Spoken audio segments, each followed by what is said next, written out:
This is AM Agenda. With me now, the Shadow Immigration Minister, Richard Marles. Mr Marles, your thoughts on the Prime Minister's comments relating to remote communities and the reaction this morning from Mick Gooder and others? Well, this is a complex issue, how you deal with remote communities, and it's been grappled with by governments of all persuasions at a state and a federal level. But one thing that doesn't help is to come up with a comment which seeks to deny people's identity and connection with their own home by describing people living where they come from as being a lifestyle choice.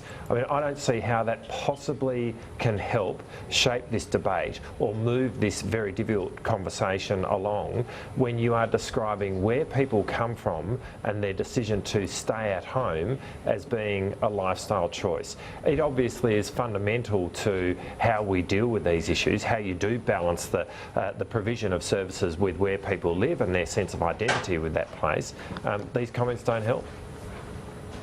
Okay, well then what's your reaction to suggestions that this is just common sense from the Prime Minister when he says things like, if you want to close the gap, you've got to get the kids to school, the adults to work, and you've got to ensure that communities are safe and in order to get kids to school and adults to work. He's saying that, essentially, if we want to meet these targets, that some of these choices or locations where people live, just it's not realistic to enable government to help them achieve that.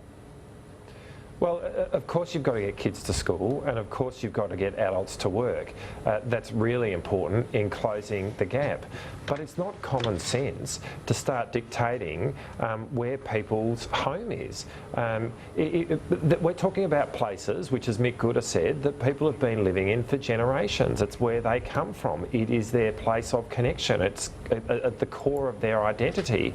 And so it's not common sense to be able to say that you can just rule a line through all of that and somehow on the basis of that come up with the solution which does answer the question around the provision of schools and the provision of employment. At the end of the day, people are entitled to live where they do, and at the end of the day people's identity and their connection with their home is central to any outcome here, and actually I think it is the opposite of playing common sense to seek to deny that.